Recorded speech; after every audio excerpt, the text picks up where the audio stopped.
Let me fucking scoot back a little so I don't punch the microphone. Hey, come listen to our podcast, yeah. Please listen, it's a hitch.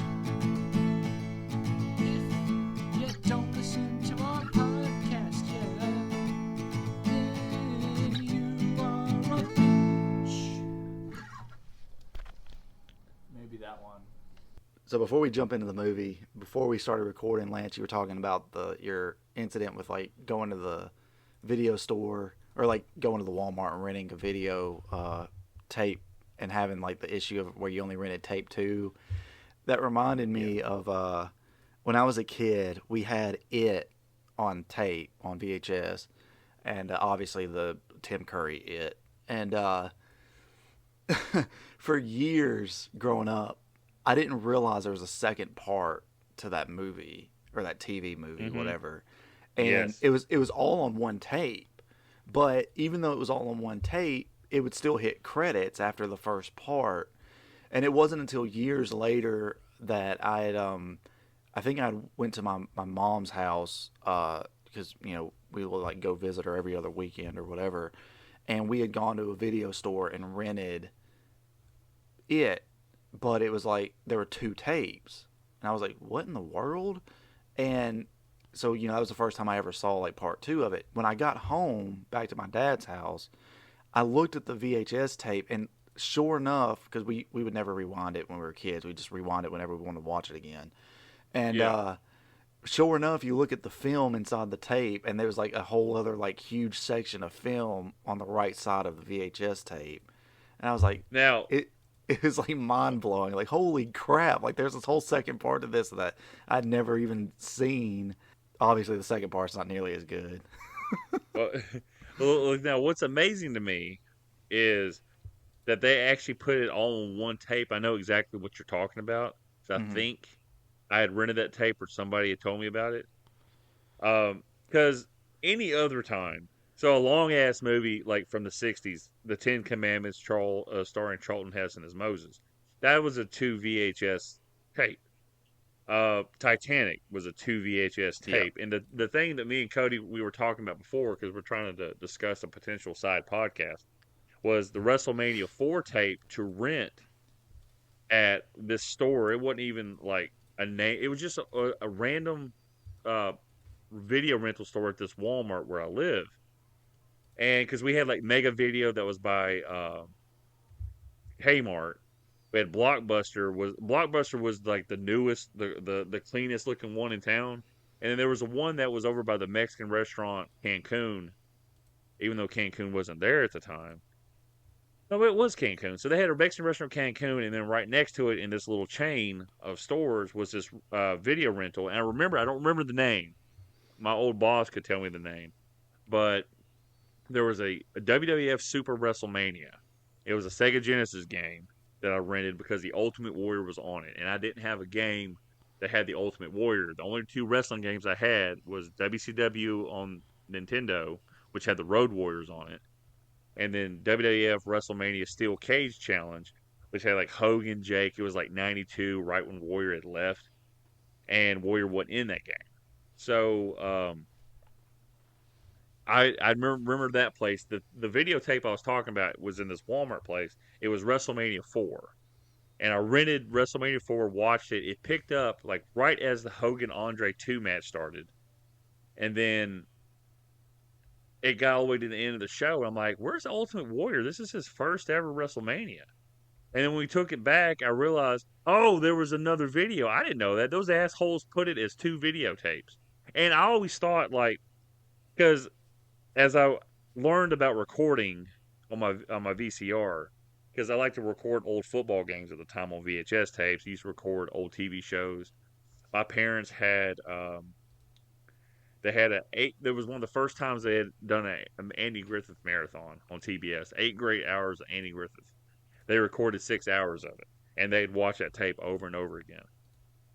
And then they did 24 hours, so we'd record a lot of stuff. Well, I realized that you had SP, which would only record 2 hours. And what we had on my VCR was EP, that recorded all 6 hours of the tape. So I always thought when people on those double VHS tapes like Titanic, the Ten Commandments, I'm like, why are these idiots putting it on SP? Why don't they record it on EP? And then I realized, no, they got 2 VHS tapes because they charge you double the fucking price when I got older. I'm like, duh. So, yeah, it was a whole fucking money scam. If they had 2 tapes, it's because they could charge you more money, at least $10 more. So, if you think about it, Cody, isn't it nuts? Like, you had a machine that would play a videotape, a brittle videotape that could wear out at any time. And that's what we lived with before DVDs and then Blu-rays and then 4Ks. It's fucking amazing. Yeah. Like, part of me, like, don't get me wrong, part of me misses it. Like, it was a simpler time. But it's just amazing. Like, that's what we were doing. Like, you had cassette tapes in vehicles that, like I said, these tapes were thin. Like, this was thinner than paper. It's amazing, like, they lasted as long as they did. That Andy Griffith tape my parents had lasted, like, fucking 15 years before it ripped up. In a VCR that was, like, 25 years old when they got rid of it. Shit, man, it's amazing. But, yeah, anywho. So, Hey, how about that Chiefs victory in the Super Bowl? I told you guys that 3-peat was going to be alive. The last recording. I was just like, this is my timeline, people. I'm the final boss. Fuck you, the Chiefs won. I'm just kidding. They got their ass beat. I can't get. I mean, for me, the end game as a Chiefs fan is like, I want Mahomes to beat Brady's Super Bowl record, and this just got a lot harder. Him losing this one, but he's been to 5 Super Bowls in 7 years as a starter, and we've won 3 of them. How greedy can I get right now? I can't get too down in the dumps, you know. right. But so real quick, Cody, what do you think about doing that side podcast we talked about? I mean, I think it's a good idea. It'd be interesting to do. We could start it. I mean, we can definitely. It wouldn't hurt to start doing it, and then we'll see how it turns out. And if it's something we want to keep doing. My only fear is that you're going to get burnt out before we get to the good shit. Well, we'll just. I mean, we won't like cram a bunch of them in. We'll just take it at a slow pace or whatever. And no, we should be like, well, we got to watch WrestleMania 1 through 4 this one Saturday. Let's go.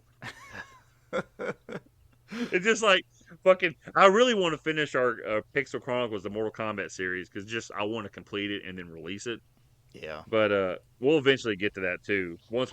Which one are you guys on with Pixel Chronicles? We left off at Armageddon. Which ones have you guys done? The next episode would cover, which I had started. I think I wrote most of the script for, but the next episode would cover Mortal Kombat versus DC Universe and Mortal Kombat 2011. Oh, Mortal Kombat, yeah.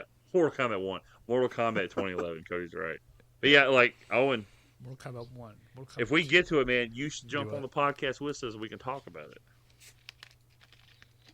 Yeah, we can talk about how amazing... Wait, so you guys did Armageddon? Yeah, we already did Armageddon. Oh, okay. We recorded a bunch of them like a year and a half ago or something, and yeah, you wouldn't want me on the NK versus DC because I fucking hate Mortal Kombat versus DC Universe. Well, yeah, that sounds like a good episode for you to be on. To be honest with you, just to fucking have fun with it. Like, I guess so. You know, yeah, I hate this shitty system with the fucking. What is it called when you throw somebody through like a wall or whatever, and you have to like button mash or whatever? I don't remember what it's called, but yeah, I know what you're talking about. Shit is fucking it's like, ass. Mortal Kombat used to have the stage. Yeah, it's the stage hazards and shit like that, like in Deception, where you can hit them at the ends of the stage. Yeah, but instead of that, it's like they have a mini shit. game, but a button masher mini game between the stage changes when you go to another level or go to a different stage when you're doing it. And it's like, okay, but the fucked up. Yeah, or you have to go ahead. Or you have to like guess the fucking like what button the other player's pressing or whatever. Yes. But I will say this. I mean, I know they did it because they wanted to be different, and Ed Boon is a huge Tekken fan. But I'm extremely grateful that the 3D fighting part of Mortal Kombat's done. Like, these games look great with the 3D models and 3D backgrounds, but it's better on a 2D playing field, you know? So, yeah, that's just my opinion. All right, Cody. Well, Tekken stages are always like, they always have like a bunch of shit, but it's always like Sorry, I don't mean to get on a big fighting game tangent. But yeah, Tekken stages are always usually. I know, like I think Tekken 7, they kind of have it to where you can like break through areas, but for the most part, it's like a flat plane, basically. Hey, like there's no real stage interactivity. I'll say this. I think this is pretty funny. Just because I brought up Tekken. Everybody knows that like Street Fighter is the OG fighting game, and Tekken is like the hardcore fighting game, and then Mortal Kombat's like the casual fighting game. And Mortal Kombat 1 for getting as much slack as it has. And trust me, I've shit on the game because of the one character change I don't want to go into. But that game is been reviled, and it's been fixed a little bit, and people are coming around on it, but the momentum is gone. It sold 5 million copies, and Street Fighter 4, which came out like half a year later, has sold 4 million copies, and they haven't moved. Like they opened to like 1 million copies the first month, and then by the end of the year of their first year, they hit 3 million. Are you talking about Tekken? No. I'm talking about versus Street Fighter 4? I'm talking about Street Fighter 6. Street Fighter 6. Tekken. Oh yeah. Tekken 8 hasn't. A lot of the Tekken 8 hasn't hit 2 million. Yeah, it never will. But Tekken will never hit that level because it's not Street Fighter. But Street Fighter 6, like it got a lot of flack from the Street Fighter 4 crowd, and a lot of the old school guard, kind of. Well, just because of they call it the goo system or whatever the fuck, the drive system or whatever it's called. Like a lot of people were shitting on that. Yeah, I mean, it's for me though. Like everybody was like making fun of Mortal Kombat. Mortal Kombat on its worst game in the last 15 years it's come out, it's still sold more than them. It's quite funny because everybody was like, "Well, Street Fighter 5." Well, they bought. Do what? They bought Mortal Kombat 1, but they sure shit ain't playing it. No, I know they ain't playing it, but to me, it's like when they're like, "Oh, at the fighting game competition, they're still playing Street Fighter Alpha 3+4 or some shit like that," or they're like, "We're still that's so we're still playing Street Fighter 2 Alpha Edition." It's like, okay, you're playing all this old shit. That's cool, but it's about the sales, and then everybody's like shitting on Mortal Kombat, but it has outsold the other games. And Tekken 8 ain't gonna match Mortal Kombat 1 sales. Street Fighter 6 sure shit ain't gonna do it. And it's just funny to me because I remember Street Fighter 5 came out. I want to say around the same time, and it had a 5-year window of support. Street Fighter 5 only sold, I want to say like 5 million copies, whereas Mortal Kombat 11 sold 15 million copies. Like Street Fighter 11, goddamn. Mortal Kombat 11 is like, it's like top 5 fighting games of all time. Street Fighter 2 is like number 2, and the rest of them are the fucking, what's that game where it's all the fucking Japanese characters and Mario and shit fighting together? Super Smash Bros. Yeah, Smash Bros. So it's Smash Bros. Like the other 3 of the top 5 are Smash Bros. Games, and then 2 is Street Fighter 2, and 5 is Mortal Kombat 11. I'm sure Smash Bros. Probably sold like fucking. I mean, it's only limited to one console, but if we're gonna consider that a fighting game, which I kind of do. No, I mean, yeah, they do. It's not like a traditional fighting game, but. I don't know. I don't know where I was going with that. I'm just fucking bullshitting, I guess. Let's see here. When's Dead or Alive coming back so I can jerk off while I'm playing my fighting game? I don't think there's any word about Dead or Alive. I know. Can we get Rumble Roses? I know Virtua Fighter's coming back. Yeah, Virtua Fighter 6, which I'm sort of excited to see what they do with it. It's interesting that it's Ryu got Gotoku making it. I mean, their combat's good in the Yakuza games.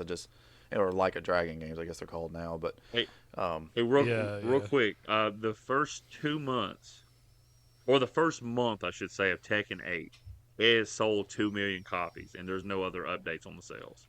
That was February last year. Yeah. So it's just funny to me that everybody was shitting on Mortal Kombat, Street Fighter, and Tekken are going to blow them out of the water. No, it didn't. Tekken to me, Cody, I don't know if this is, Cody will understand this reference. Tekken to me feels like the ECW wrestling crowd, where it's like this little niche audience, but they think they're bigger than everything else. And then like Street Fighters. I think a lot of it's just.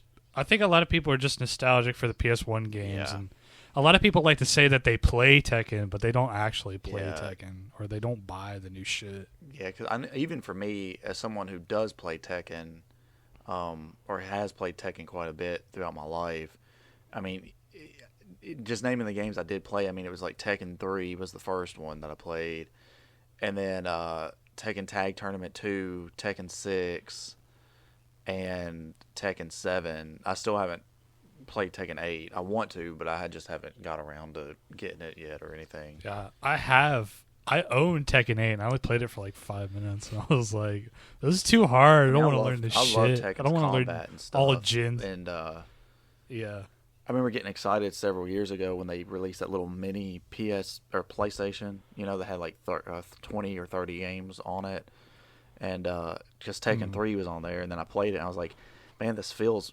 terrible," because they have the PAL version that runs at like 30 hertz or whatever. And so I was like, "Man, this sucks." Like, because it just feels like everyone's moving through fucking mud. But anyway, let's jump on the path to Egypt, shall we?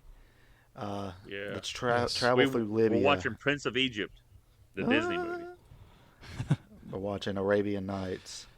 We're watching the Ten Commandments. That's why I brought it up. Nights, like Arabian days. So, just get the basic details out before we get into our impressions of the movie. We are covering The Mummy, the 1999 film. Fuck. It was directed by and written by Stephen Sommers, who I think he later went on to do Van Helsing and a couple other things I can't remember off the top of my head. I think he did The Mummy Returns. Yeah, I'm pretty sure he did The Mummy Returns. So he also did G.I. Joe: The Rise of Cobra. Is that the one with The Rock in it? I don't even remember. I saw those movies once, like when they first came out, and I was like, "This isn't good." Cody, the Scorpion King, yeah, that has The Rock. Look, I should have verified this, man. I watched the 1932 version of The Mummy. I didn't even know this was a remake, but until I looked at the Wikipedia and I was like, okay, yeah, that's okay. That movie is like an hour and 15 minutes long. The original one. This movie's like 2 hours long. It is way different. Like, I mean, it's just. We'll go over the differences as we go along because there is another mummy introduced later on in the Universal line. Oh, yeah. Well, no, not the hot chick that's got the 4 eye pupils. No, I wasn't even. I'm not even complaining about the mummy design in that movie. I'm talking about the fact that Tom Cruise stepped in and fucking ruined the whole thing. Yeah. We got that. But I'm talking about the original line. I'll go into it at some point, like because Imhotep was the character in the first Mummy movie, and then when he gets killed off in the 32 movie, they have like 4 or 5 more Mummy movies, but it's a different mummy. The mummy's name is Kaharis, and they change his wife's name or the chick he wants to fuck's name. They kind of reuse the footage and retcon it a little bit from the first movie, but it has no connection to it. But and he's the typical like bandaged up mummy that you see. Like, he's not like a fully regenerated mummy. So the OG Mummy, it's just like a normal like Universal monster flick. Yeah, it's all right? Universal. Universal owns the Dracula shit, Frankenstein, Wolfman. Yeah, I just mean like it has that same tone and like a lot of people set up. A lot of people plot. Didn't like the original Mummy movie because it felt a little too much like Dracula, like an old. Even though he's like 5,000 years old, where Dracula's 500 years old. Somebody coming back from the dead for a lost love, and Dracula was chasing after Mina, you know. And it was kind of similar to that. Boris Karloff played Imhotep in the original movie. He's also played Frankenstein's monster. Yeah. And he played in a shit ton of other things. Like, he's a great actor. So, yeah, it's got a whole thing. But the Kaharis mummy, this is another actor, Lon Chaney Jr., who played the Wolfman in all the classic Universal monster movies. He played the mummy in those movies. Like I said, you didn't really have to see his face. He's all bandaged up and shit, and dragging his feet like and shit like that. The movies are okay. I did watch it when I except for the could shots where there's like some fur sticking out from him in between the bandages. And the Like, one scene. Why is it around his ass? So before we go any further, let me run through the details. Directed by Stephen Sommers, like I said, it is a technically considered to be a remake of the 1932 Mummy movie, although, like Lance said, there are a lot of differences. Obviously, the original Mummy movie was supposed to be a horror movie. This is more like a action. This is more like a pulp action movie with horror elements. With horror elements. Yeah. Well, I thought this was like just Indiana Jones, like yes. It's just adventure serial. It is very is what Indiana it feels Jones. like to me. And that's funny you bring that up because, watching this again today, I was like, man, thinking about it, this was my Indiana Jones as a kid. Like, yes. I never watched the Indiana Jones movies growing up, and like the Mummy movies were ones I would go back to a lot. Well, the first two, go back to a lot, and so thinking about it, yeah, this was like my Indiana Jones. Yeah, I'm gonna go ahead and say this right now. Spoiler alert: I love this fucking movie still, and I'm definitely recommending this movie. That's just me. Spoilers. Spoilers, you dirty bird. Spoilers. Now, Cody, go back to the deets, okay? So finishing up the details, this was released on May 7th, 1999, has a runtime of 125 minutes. It had a budget of $80 million and brought in a box office of $418.1 million. Of course, this would later lead to a sequel in The Mummy Returns and another sequel, The Mummy, Tomb of the Dragon Emperor, which I've only ever seen once because I don't remember it being all that great. It also had a spin-off prequel, The Scorpion King, which released after The Mummy Returns, and that also, they ended up making a bunch of like straight-to-DVD, like low-budget sequels to that movie, which we won't ever be covering on here. But if I'm able to stick with this like I want to, we will do the first Scorpion King when we get there. To be honest with you, I'm excited because I've never seen the Scorpion King. I loved it. I loved it as a kid. Yeah, so. I just lost interest after the Mummy only Returns. thing I know about it. The only thing I know about Scorpion King is the fucking rocks, like no, PS2 that's the Mummy model Returns. Scorpion. Yeah, look, I'm gonna have another spoiler alert for you for the next like month and a half before we record the Mummy Returns.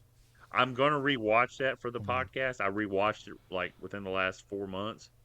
I'm gonna love that movie again, and I'm gonna recommend it. The only bad part is when the Scorpion King is his half Motaro scorpion beast. The CGI is fucking terrible. Everything else about that movie is fucking fun. Like, it is such a good, fun movie. Like, for a sequel, it's less than this movie. But I was so intrigued with how the story was going to continue on. Because of, like, okay, Scorpion, I had these little cards. It's like trading cards. I don't know how I got a hold of them. For The Mummy Returns. And they were talking, I was reading the bio. It was, Scorpion King's, like, he's like 6,000 years old, where Imhotep's 3,000 years old. And it's just like this whole fucking cool, like, little bio. I was really into it. It was almost like Mortal Kombat style bios for me.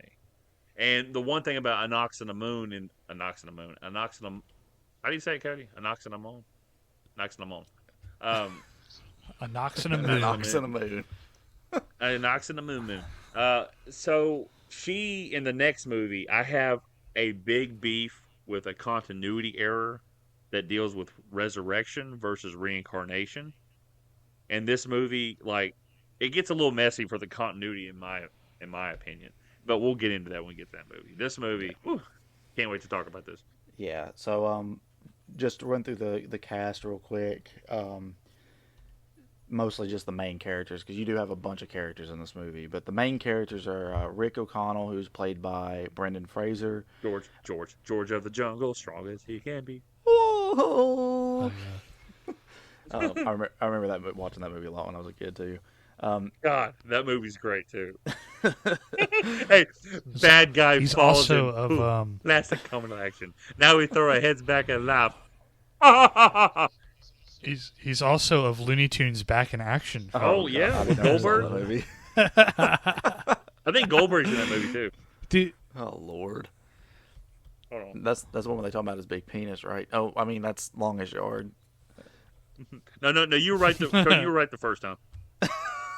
Bug's like, what's that, Doc? he's like, big cock, Doc. So there's next character in the cast list, Evelyn Carnahan, who's played by Rachel Weisz. Jonathan She's pretty hot in Carnahan. the second movie. Jonathan Carnahan, who is Evelyn's brother, is played by John Hannah. Emotep is played by Arnold Vosloo. Steals the fucking movie. Benny Gabor is played by Kevin J. O'Connor. And he's great too. Yeah. Oh, I don't know. Oh, I don't know, Joe. Oh, I don't know, Joe. Come on, Mick. Mickey Mick. Anyway. Yeah, and so, and you know, Imhotep's love in the beginning of the movie, Anksu Namun, is played by Patricia Velasquez. There are other characters in this, of course. There's like the four Americans that join on the well, they don't really join. They join up eventually on their like journey to find the city of the dead, and you also have like the jailer, or the warden or whatever. That guy is a character. Yeah, that dude's a character in a GTA 4 expansion, and it was really funny hearing his voice in this because it made me think. Is he? Fuck. He's in the Ballad of Gay Say. Tony. He plays God, what is that character's? Yusuf. Yeah, That's the I was gonna say I character's can name. picture him like perfectly in my head, but yeah. There's also like this guy. I've seen him in something else. He's later revealed to be part of the Magi, but he's like the I don't know what the hell he is, the doctor or professor, Like curator or some shit. shit, like of Right, the yeah. library. He's the doctor of thugonomics. Word life. But yeah, I've seen him in something else, and every time I saw him on screen watching this, I'm like, man, what the fuck other movie am I thinking of? Because I can picture him, and he's kind of a little pretentious in this other movie, and he gets like mocked at one point. Damn, I cannot remember for the life of me what the fuck it was I've seen him in. But anyway, he's been in a bunch of shit over the years,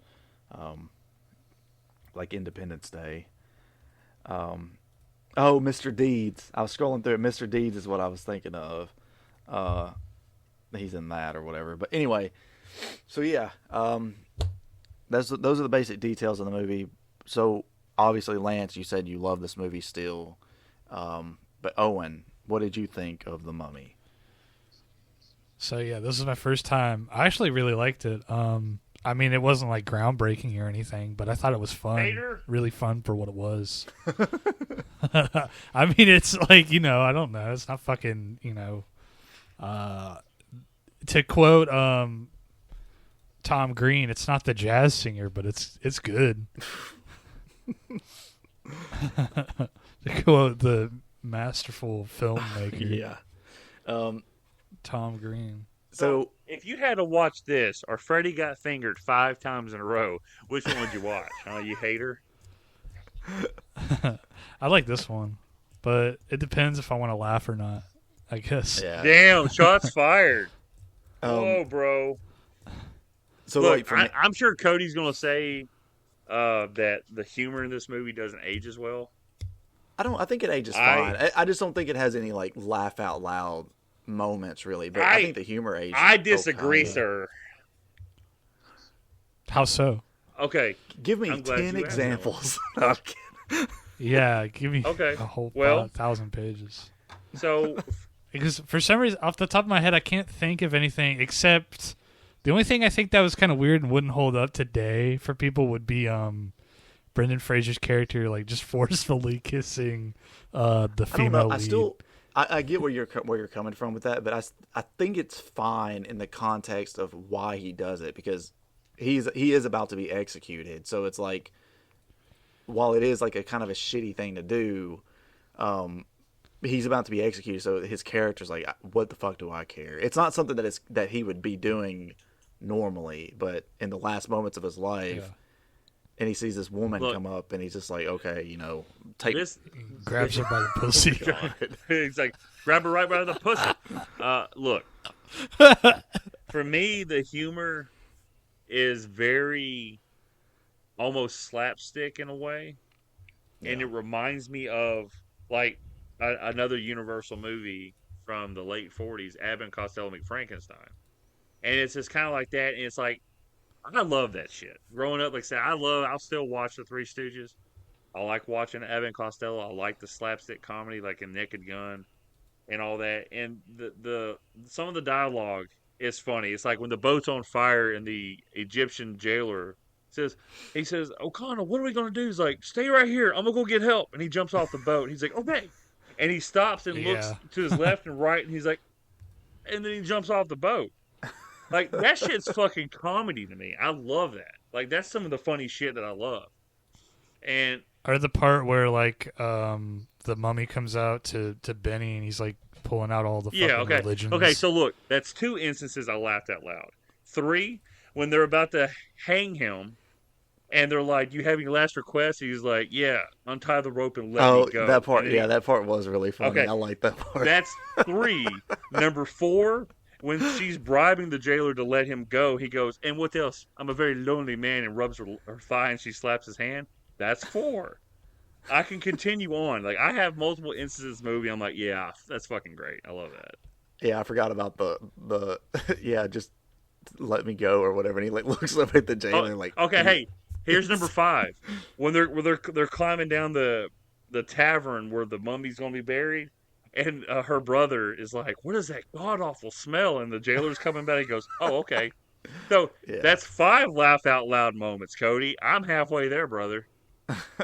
I was joking about giving that many examples. But, yeah, I mean, like I said, the humor's fine. I think it aged perfectly well. It's just, while I was sitting there watching it, I wasn't, like, laughing out loud at anything. But the humor does still work. Yeah, I mean, it creates levity. So, I mean, I thought it worked.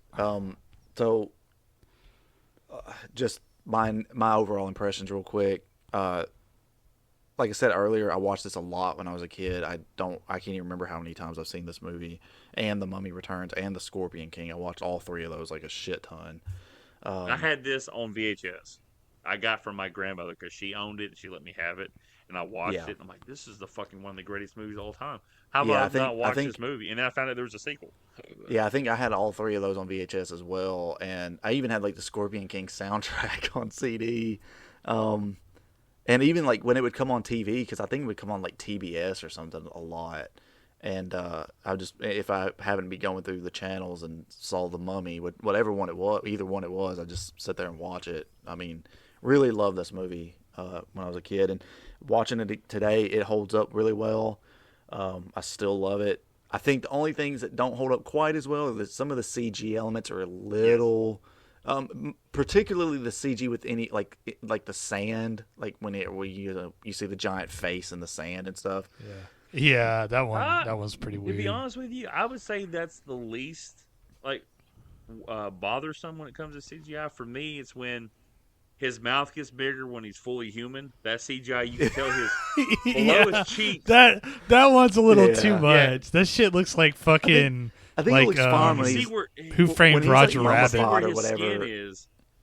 Yeah, whenever he's still like the rotting mummy, I think it looks fine. But yeah, I agree. Whenever he's like completely human again, and it stretches out, it looks really weird. Yeah, his mouth opens. Yeah, and you can tell when he's the mummy. If you watch it, when he's like, if you can tell like his cheeks where his regular skin tone is, where it's just kind of like tan, and then where the CGI part is, his mouth turns red almost. His skin does, like the blood's rushing to it, and that's just because of the CGI. And then the little beetles when they wake up from the little.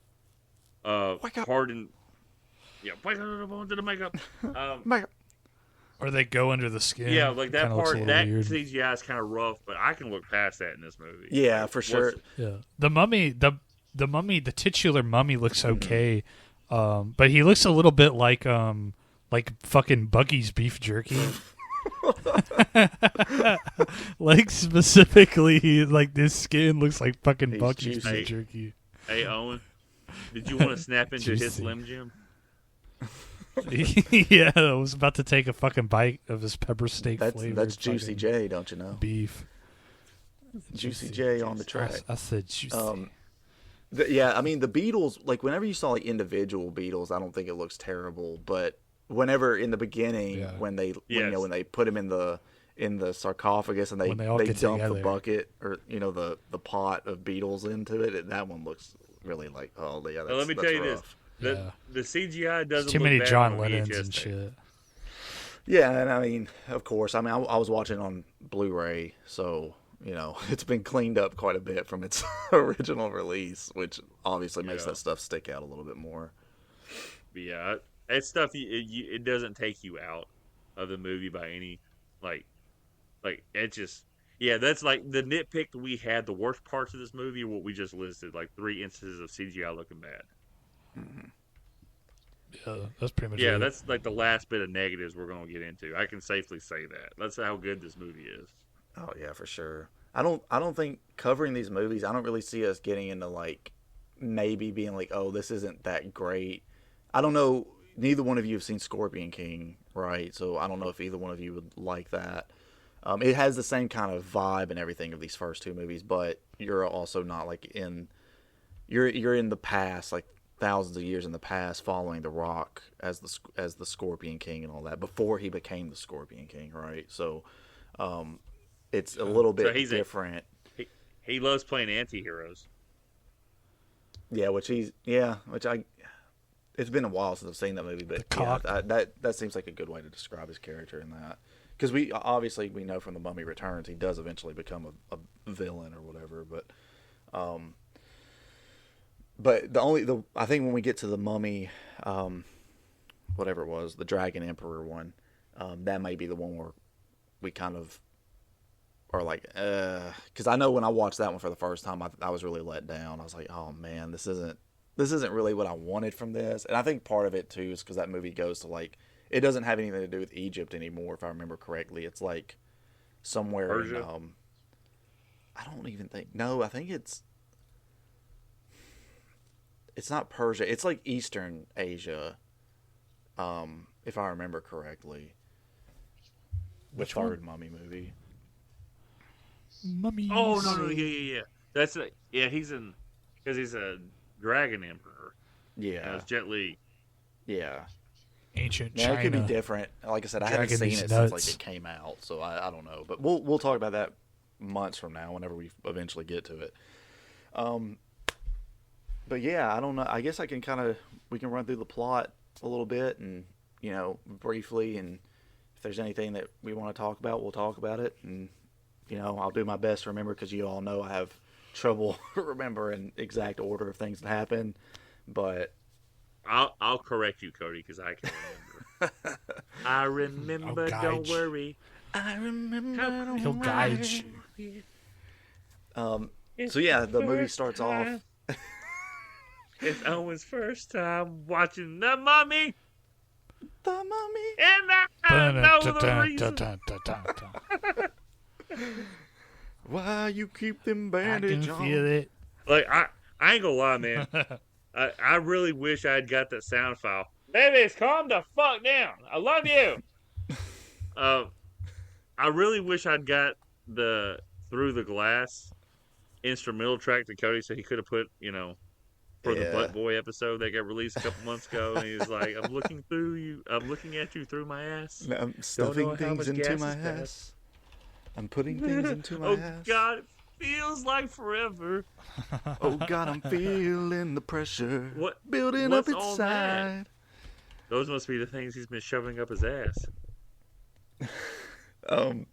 Yeah, in hindsight now that the episode's live and it barely got any views, I'm glad. It would have been fun. It would have been fun to do, but it just hardly anyone would have heard it anyway. So Look, I don't know about you, but it's like our most listened to episode on Spotify, and I didn't promote that fucker one bit. I didn't tweet it. People I didn't put it on Facebook. I didn't send it to friends or family. Nothing. That episode didn't exist to me. Butt. But here's the thing, though. It has like 5 views on YouTube after being out for 6 days at this point, and I had nobody wants. I had to play catch up a little bit, so I put one of our old episodes up to go live yesterday, The Conjuring 3, and it's already got like 30-something views on it in like a day. Cody, look, man. Nobody wants Butt Boy on their algorithm because other things are gonna pop up. No. Oh man. We should have named it something else. Like just a recommended feed of butt videos and acne popping. Oh, Should have called it Behind Man. Behind me, yeah. Man. Boop, boop. Yeah, I'm an ass man. Man. Oh my God. It was right there in front of us, Cody. We didn't do it. Oh my God. We recorded that, 2 months ago? And it just can't. That was right in front of us, and I was so obsessed with that Stone Sour song. Oh my God! I'm an ass. I like to lick 'em, and I like to kick 'em, and I want to stick 'em. Shove shit right up my butt. Oh, I thought you were referencing fucking. No, man, it's Mr. Ass We're Billy talking about Gunn's theme song. Yeah, my bad. it's one of the greatest themes. I'm an ass man. Damn. I thought you were talking about Scatman. No.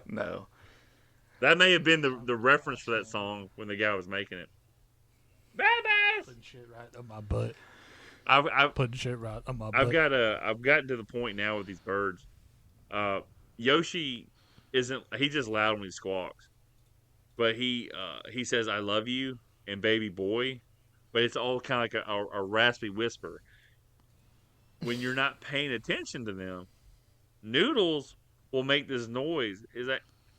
She says it twice. It's like in a row, and she's mimicking because I've been calling her baby, and because when I come home I go babies, and so when no one's around or when you're in the other room, she wants your attention. She'll go baby. I'm like, yeah. And Savannah didn't think she was saying baby, and because she didn't hear her, quote unquote. And then she finally did it like 5 times in a row. And I was like, I fucking told you she was saying baby, and she got it from me. Fuck you. I'm an ass man. God, that's so stuck in my head now. I can't believe it. Fucking so stupid. Ugh. So so the movie.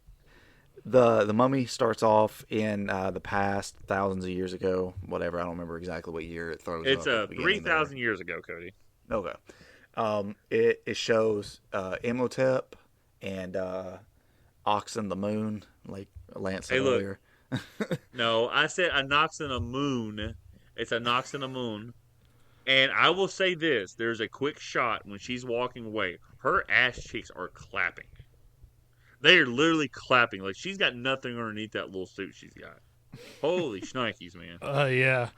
The little fucking Grady's turn their head to look at her ass, too. Yeah. Like, ooh. Holy shit, man. And it's like jiggle, jiggle, jiggle, jiggle, jiggle, and you're like, oh my God. You hear in unison about a dozen. Dude, they fucking close the door for them to keep private. Like, the slowest bunch of pussies I've ever seen in my life. They're like, oh.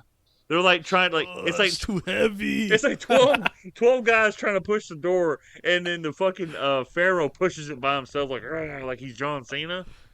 And it's like, I kept thinking to myself, why are you guys taking so fucking long? Well, like, 2 things could have happened that would have kept all this from happening in this movie. They were trying not to have their fucking erect penises come out through their loincloths. That's a good point. They're running huddled. Like, oh, my dick's so hard, I can't let the other guy see it. They're huddled over. Well, the main thing that could have prevented this from any of this from happening is when she told him to run, and he would have just ran. You know what I mean? Like, because he could have easily gotten away in that time. No, he already ran though. But the thing was, he fucked up her makeup going down her arm. So that's what the Pharaoh was like. Who has touched you? Like, if she had her makeup, he didn't fuck up her arm, or they were like getting jiggy with it. Yeah, you're right. But I'm thinking of the next part wherever like they're together. Yeah. And she's like tells him to run, and he's like, no, I'm going to stand here. And she's like, you're the only one that can resurrect me, dumbass.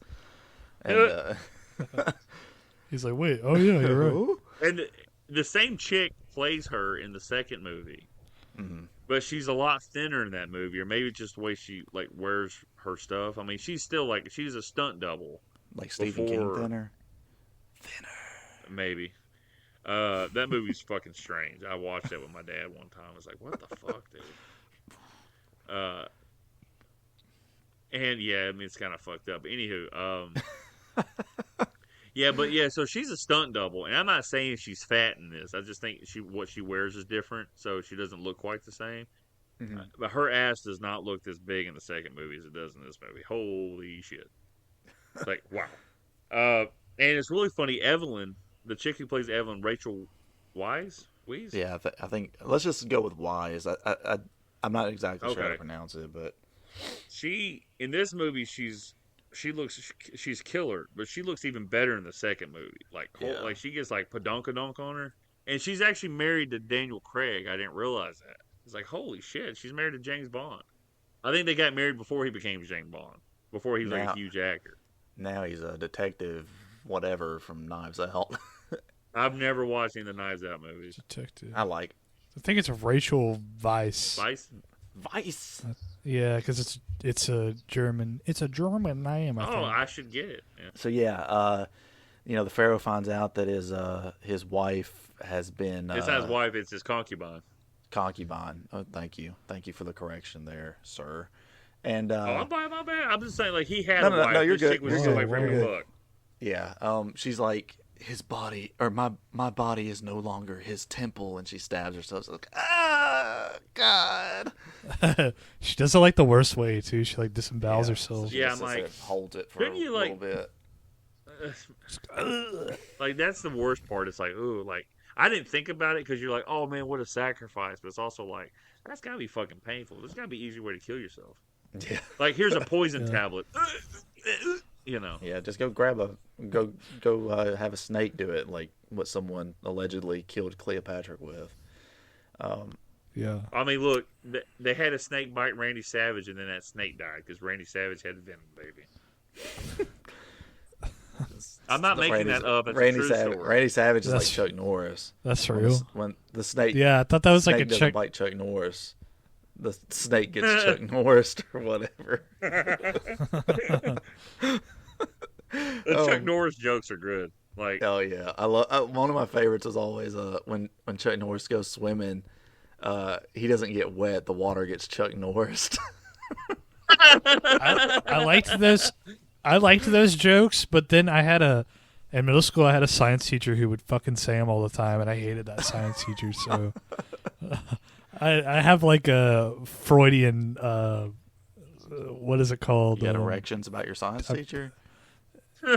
Yeah. What was his name? Every time I hear it, I get horny. I don't remember. Chuck sucking fuck. I don't remember what his name was. I used to call him Couch. Because he was a coach too, and he was fat as fuck. So I called him Couch. Oh Lord. I ain't trying to be mean. I was thinking about this. Like the teachers we had for PE in like elementary school and middle school were not in shape, and they're over here telling you how to do shit, and you're like, I didn't think about it then because I was just like, oh, just try to do it and get a good grade, And I'm over here like, wait a minute. I had a woman who was a PE teacher. Her nickname going around it was called Thunder Thighs. She had the biggest bottom half, and not in a good way, that you could ever imagine. Like the way she walked is like, woof, woof, woof, woof. It looked like Yokozuna. Cody knows what I'm talking about. And I'm talking about, look up, hey, Owen, look on your Google machine, Yokozuna 1996 images. That's what she looked like. So, YOKO 1996. 1996. Yeah, he's got that dumpy.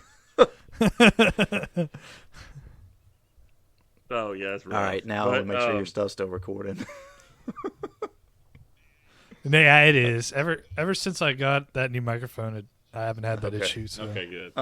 So, to proceed, since we've taken 15 minutes to talk about the intro scene of this movie, Imhotep steals her corpse and rides off to the city of the dead, which I don't know. I guess it was called the city of the dead at the time. I'm not sure, but rides up Thebes. Thebes? Is that what you said? No, it's fucking Thebes. Hold on. Yeah, it's Thebes is what you're thinking. Okay. Of. I don't know if that's the city. That's I may have fucked up. Hold on a second. I gotta know right now. I don't think it's right anyway, though. Like I think what they're saying is wrong. And the truth, But it's a movie. I'm fucked up. Yeah. No, Hamanatru. Hamanatru, the city of the dead. Yeah. Okay. Where they're going to conduct the ritual. Now, Yeah. one thing, so he brings her soul back from the dead to inhabit her old body, and has her organs right next to her. And I guess he has to do where he stabs her with this like dagger to bring her back to life permanently. Yeah. You got to lock it in. How is her body functioning without her organs? I know we're getting into supernatural and shut up, Lance, but I guess that's it, right? I mean, she's already dead, and he's bringing her back in a supernatural way. It's the same. It's the same logic of him being able to absorb people later on as a mummy and slowly, like, I guess, stealing their life force. I guess I guess she wouldn't have had to do the life force thing if he had just resurrected her because her body hadn't been like decomposing. Can you imagine he resurrects her and she's like because her body's like still cut open and stuff, and she just dies. I mean, she wouldn't have a tongue. Oh, so right before he's able to stab her and lock in the resurrection, he's grabbed in the most theatrical fashion you can imagine. And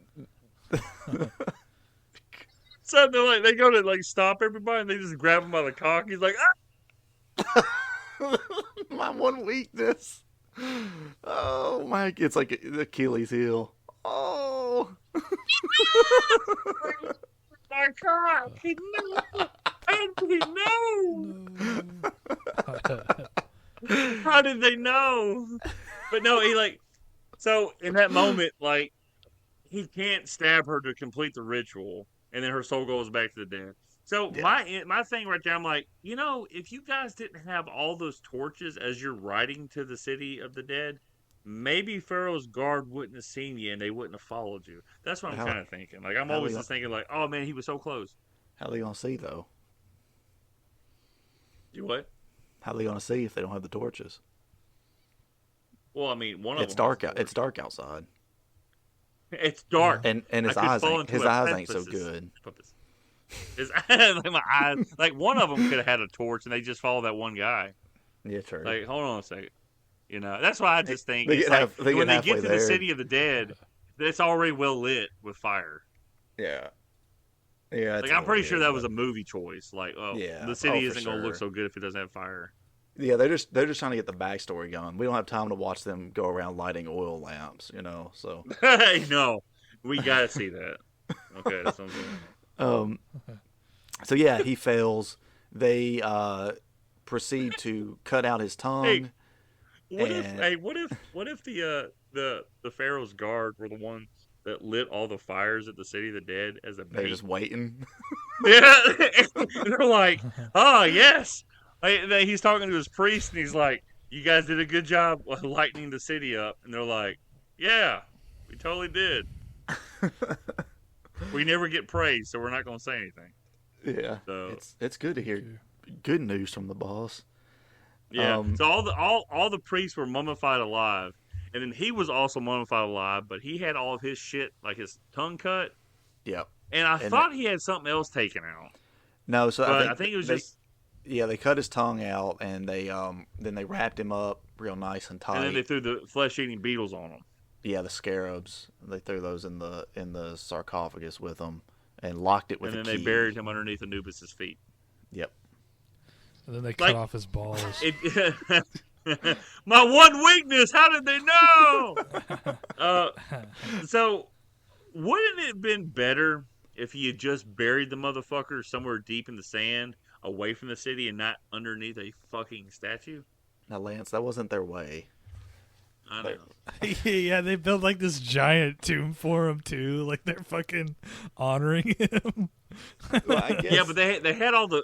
Okay, my thing is, so somebody carves all the sacred symbols for them to be guided into the afterlife on these sarcophagus, these coffins. But Yeah. why wouldn't you just have a blank sarcophagus for him instead of somebody made this thing, chiseled it out, and then they scratched out all the symbols to be like, no, fuck this guy, you know?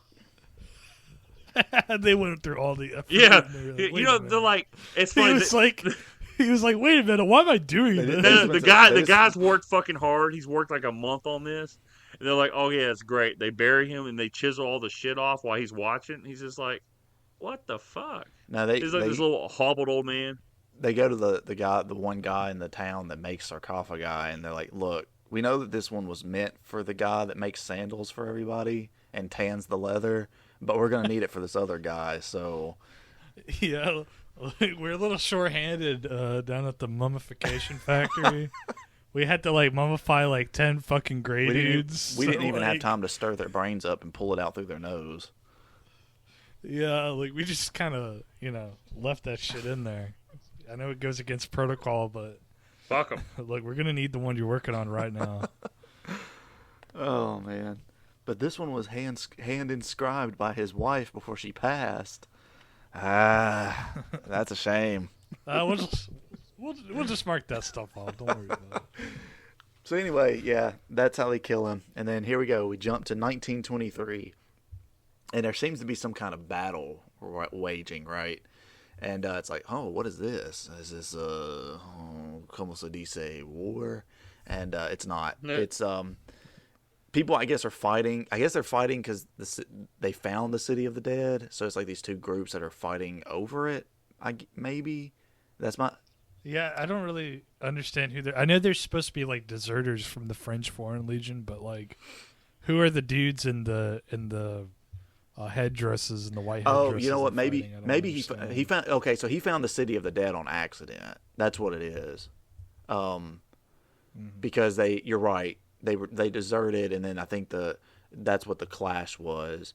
Because it wasn't until like the end of that when he's running away and he's like standing in front of the statue of Anubis, and then he, Yeah. I guess that's where how he figures out where he's at. But So his little second in command, Benny, runs off because he's a coward, and then when they run out of gunpowder, Rick takes off and they go into this little tomb, and Benny shuts the door on him. He can't get in, so he runs away because he doesn't have his guns anymore. His guns get knocked away.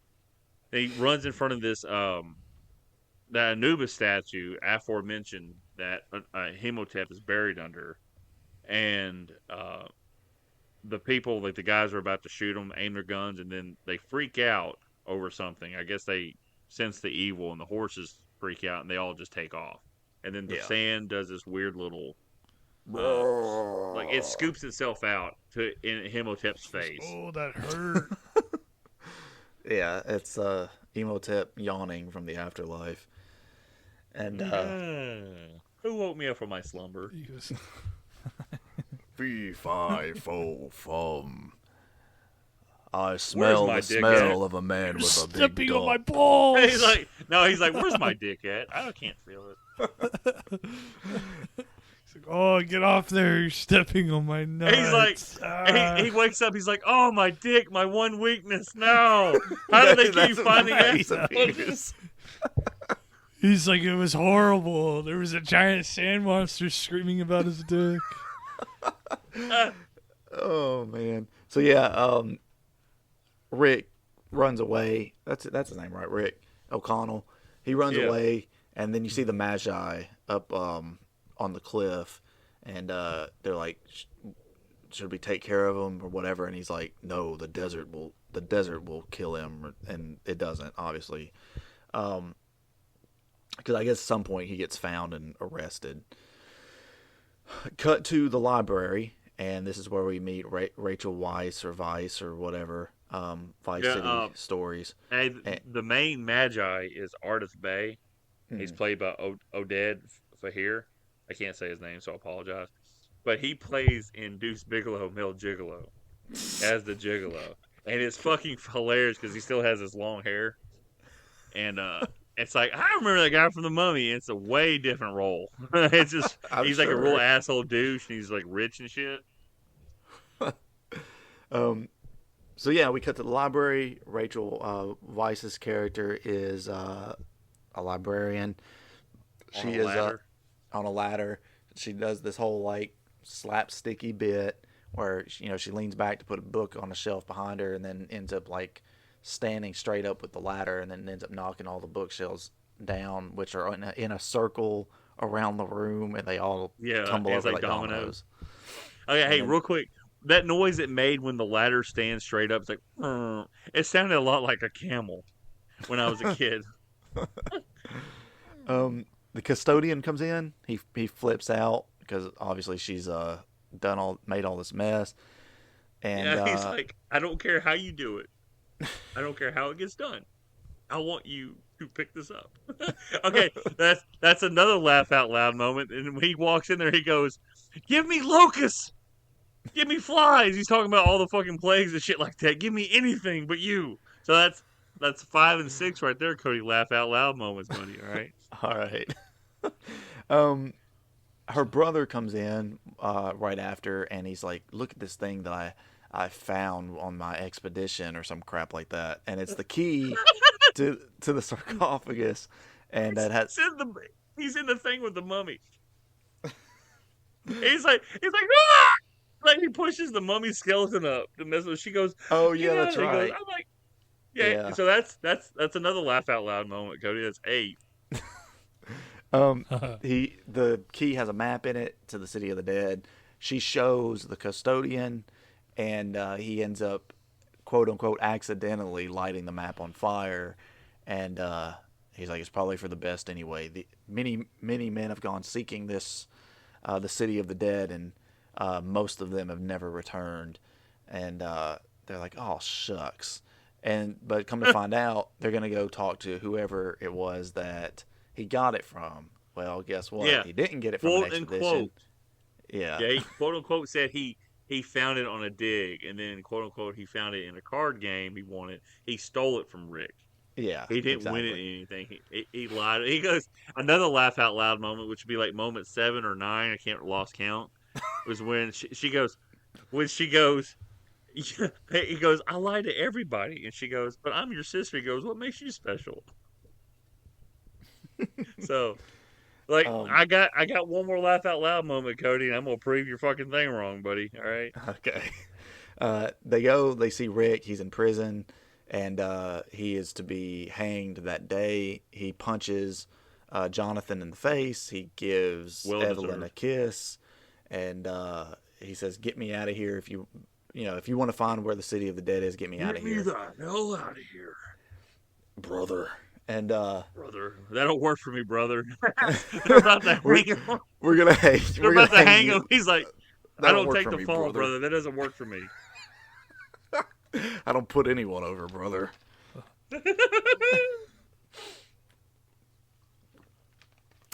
Sorry, I was taking a swig of my Coca-Cola orange cream. Delicious. It is delicious. So yeah, you get the scene there where they're about to hang him. Evelyn is trying to bargain for his life, and the jailer is not listening to it until like right at the very end, or toward the end, where she's like, "I'll give you 500 pounds," and he's like, "And what else?" And then he like rubs her leg, and he's like, "I'm a very lonely man." She slices his hand away, and then she's like, "Hang him," or whatever, or he's like, "Hang him." They ask him, she's like, "Fuck it, fuck you, hang him," and the other guy's like, "That's my line." They ask him if he has any last words or any last request, and he says, "Yeah, take this noose off of me, and let me go," or something along those lines. And the guy looks up at the jailer, and he's like, he kind of like shrugs, like, "Should I let him go?" And They drop the thing, he drops, and he's like, "Oh, look, his neck did not break. So now we have to watch him strangle to death." And then, Evelyn promises him that, or tells him that he knows the location of the City of the Dead, and that they'll give him 25% after a humorous negotiating bit. But they start going back and forth. She goes 10%. He goes 25. She goes 15. He goes. It's 10, 50, 20, 40. Then she says 30, and then he says 25, and she's like, deal. And he's like, yeah. Hey, Cody, I would say that's my 10th laugh out loud moment. So okay. So yeah, they let him go. They cut the rope and they let him go. Do they cut the rope or does he shoot the rope? I feel like he gets up and shoots the rope. I think he tells him to cut the rope, right? Okay. The only movie I can remember them shooting. Yeah, the only movie I can remember them shooting the rope is like Pirates of the Caribbean, maybe. And they got that from Good, the Bad, and the Ugly, because one of the guys is being hung, and then that too. Clint Eastwood shoots the rope. So I think there's some like preparation type bits or whatever here, but basically we the next major like part of the movie is where we're on the boat, and they're heading to the boat, man. I'm on a boat. Boats and hoes. Boats and hoes. Don't worry, you can go down below. My dick can float. Wait, who's driving the boat? Oh! Shut the fuck up, Dad! Oh, Lord. Anyway. And that's Jonathan saying that. And he's like showing this to his parents. He's like, shut the fuck up, Dad. They're on the boat. This is where you get introduced to the Americans that have hired like a team to go with them to also look for the City of the Dead. And there's one member of that team. Little Benny. Oh, that's right. Yeah. Rick finds Benny like hiding behind some barrels, and he's like, oh, if it ain't my old friend Benny. He's like, oh, hey, Rick. Yeah, dude. He's so funny. And then he goes, when he sees Evelyn, he's looking at her, and he goes, you've always had more balls than brains. And they look at each other, he's like, and then he goes, goodbye, Benny. That's laugh out loud moment 11, Cody. How are you doing? The laugh you just did reminded me of Shorty from a Scary Movie. Hey, dude, like when he does it though, does he not sound like that? He's like, that guy you were talking about, that the guy who plays Benny, he plays Igor in the Van Helsing movie, and I think like from a comedy bit, I think he's pretty good. I don't know why he didn't get more roles as time went on. Yeah, it's been forever since I've seen Van Helsing, but I like that movie. People are like, it's not that good of a movie. Shit, I'm like, man, this movie's fucking fun, and it has every fucking Universal monster in it. Like, holy shit, man. Yeah, I'd have to watch it again. Like I said, it's been forever since I've seen it, so I don't really remember much of anything about it. But so yeah, he throws Benny overboard. There's a scene where they're discussing. Evelyn and Rick are discussing the map. No. So she's in the bedroom trying to like forget about it. She goes, it wasn't that good of a kiss anyway. He sees footprints coming from the boat that are water. He thinks it's Benny. Yeah. But then he sees Benny still in the water going, oh, God. And and so that's when you see the Magi. They're trying. You know what they're after. Yeah. It's a key from the exposition that we've seen earlier. They don't know what it is. They just think it's some little circle gadget that turns into a little star. Like, they don't know what it is. That's where they had the map in it. And it's fucking weird because they have a piece of that map, and the map catches on fire because the boat starts burning down after fire gets knocked over in the hay where the horses are. Yeah, and she tries to go back for the map, and Rick is like, he goes, forget it, I'm the map. Yeah, I'm the map, I'm the map, I'm the map. But hey, I got the laugh out loud moment for myself, number 12, and it's the dude so she gets away from him because she grabs a candle and shoves it in his face, like right in his eye. So he's like, oh, and then he looks down and he sees the gadget we've been looking at. He says, oh, the key. And then Jonathan comes in, bumps his ass while he comes in the room, and he falls into the couch on fire and then gets set on fire himself. This shit's fucking like slapstick funny. And he's like, it's fucking hilarious. He was, I'm burning. Oh, my dick. My one weakness. They get out they get outside of the cabin and stuff, and Rick asks her if she swims, and he's like, on occasion, and she's like, of course I can when the occasion calls for it. He goes, the occasion calls for it. Throws her into the water. And that's when the jailer's like, O'Connell, what do we do? He goes, stay right here. I'll be right back for help. He's like, okay. But they all make it to shore. All the horses end up on one side of the river with Benny and the Americans. They're and like, all the horses in the back. I got horses in the back. So yeah, they end up finding a little village or something, and they end up buying some camels because they don't have any horses, and they ride off to the City of the Dead. Can't remember the name of it already. Fuck, dude. Hold on. Pabanatra. They got Hemoglobin. Yeah. They got the City of the Dead, but what about the City of the Head? You know what I'm saying? Yeah, so the best part about it, when they get off the boat, Connell's party, which is Evelyn, him, Jonathan, and then the jailer, get off on one side of the river, and Benny and the Americans get on one side of the river, and Benny goes, oh, looks like I get on the horses. He goes, hey, Benny, looks like you're on the wrong side of the river. And Benny looks, and he does some kind of cursing, like Egyptian or something. He's like, he just kicks some water or some shit. So that's Laugh Out Loud moment 13. For keeping score. I'm petty as fuck, man. I love this movie. I will defend the moments. I didn't say it wasn't funny. I just said not laugh out loud funny. That's all I said. Man, I've just proved you wrong. Every time I recite these lines, you're laughing. So fuck off, Cody. So, what the fuck is that, Owen? Did you belly laugh over? What did I do? it was like I don't know. Yeah, it was like a fucking snake was crawling on your desk. It's like, what the fuck was that? Like this? Yeah. I think it took a big deep breath. It was the sound my stomach made the other night before I had liquid diarrhea.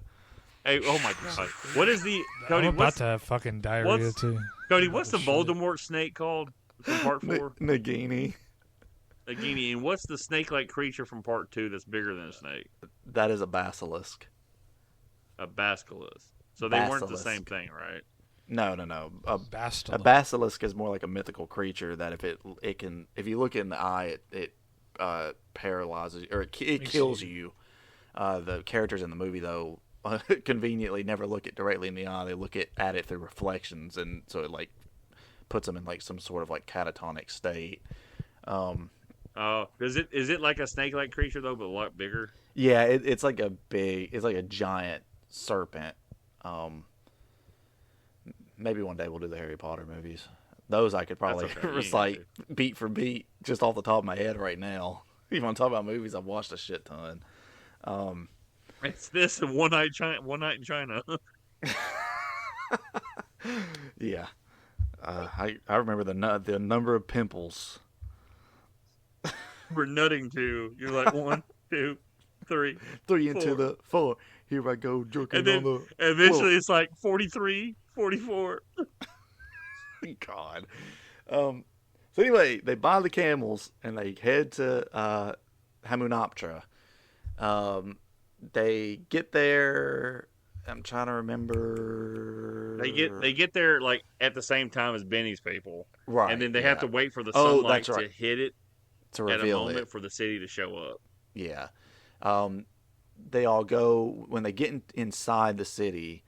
The Americans and Benny, the Americans and their team, are messing with like the statue of Anubis at like the base of its feet, I think. Whereas Rick and his group go down there. It. Rick and them get down to the statue, but the Americans show up. Yeah, and they have that standoff moment where they keep like raising and lowering their guns on each other. Yeah, and Evelyn, she notices there's a crack underneath, like on the floor that they're standing on. She kicks a rock down there. She knows that there's another room underneath. So what she's hoping is they can get down there, dig the ceiling of the room that they're in, and they'll get to the mummy before they can. Yeah. And then the mummy just kind of like falls through because Yeah. you can't build a roof out of mud, buddy, in the sand. It just doesn't work. You know what I'm saying? This is probably where we get like the first horror elements, I would say, in the movie. Specifically when the American team, they have like some of their people open the side of, like, pry open the side of the base of the statue, and that like the acidic sand trap or whatever triggers. It's they said pressurized acid salt. Acid salt. So it's right. acid mixed with salt that's like dissolving the people. So it's one of the things that they had. So, and then they find the little box with the Book of the Dead. Book of the Dead. I'm assuming the it knocks Necronomicon. Organs. Yeah. And then they use it to raise a gluttony of deadites, and the camera goes crazy. Dude, I ain't gonna lie. Like, I missed the first part of what you said. I thought you said, and then they raised the Comic-Con. I'm like, okay, yeah. I mean, No, I said it was the Necronomicon. No, my bad. I thought you said the Comic-Con. I'm like, all right, well, that's cool. The Necrocomic-Con. That's the Comic-Con for necrophiliacs. Oh boy! About comics about. You got people showing up. You've got about 5 people that show up to that Ash. convention. Yeah, they're like, oh. And then you got regular looking people man? that have books of like dead people porn, and they're like, I don't think we're in the right place. So yeah, they get the Book of the Dead. They also have like these little statue things that are inside the chest. That's where Enoxinamon's organs are, or heart, brain, all that shit. Right. Yeah. And one of them's busted open. Yeah, that must be where that pussy is. Damn it, you beat me to it. They cut that out. They broke it and gave it to Emotep. Like, here, you're gonna need this for a while. Another joke I was gonna use was, yeah, that's where they kept her back, because he broke that back. What? Because he broke that back. Yeah, it's stupid. Anyway, I guess my pussy joke was a little better. It was, yeah. I was literally about to say the same joke and then you said it, but damn it. Anyway, so yeah, the sarcophagus falls down into the bottom where Rick and his people are, and they can't open it, not realizing that they need to use the key, and because they don't know that it is a key yet. Oh. Fuck, I'm sorry. When do they? Sorry. I think they go back up, right, and they stay a night. They stay the night above ground in the same camp. And you see like the one guy, the doctor from the American group, who's like trying to open the book and he can't get it open. But again, they haven't figured out that they have the key for all this stuff yet. I don't remember. Thing is, at that point they do know they have the key because they've opened up the sarcophagus and the coffin. And they then open it on the first day. The skeleton pops out. They're like, he looks juicy, you know. So they do all that on the first day. Yeah, so when she sees that book, I think it's the first day, maybe it's the second day, but she sees the book and she sees the design and she knows she has the key for it. That's what she says. I think you're going to need a key for that. So she waits for him to fall asleep. She takes it. I think it's the second day, right? Because I think the first night is when the Magi show up in the middle of the night. Yeah. And there's like the shootout and stuff, and then they're like, "We're gonna give you till tomorrow or whatever to leave," but then give us that pussy. They stay, and they figure out the key stuff the next day. If I remember right, I mean I could be wrong, but essentially they figure out that they have the key. They open the sarcophagus, you get the whole like, oh, the mummy looks juicy, like he's still decomposing. His jaw is all like unhinged from his face. They see the scratch marks inside. And they see like that he had carved a message into the inside of the sarcophagus. And that night, like they see the inscription where it says, "It's like this mummy has no penis." He's like, my dick. The inscription just says, "Oh, my weakness." Yeah, like they see the claw marks in the coffin, and it translates to, "My dick, my one weakness." So that okay. So that night she sees the book. Whenever like they're asleep, she opens the book, right, and then takes it over to Rick, or she brings the book to Rick, and they open it and she reads from it, and the doctor wakes up and he's like, "Don't read that book," and then he's like, "No, you must not read from the book."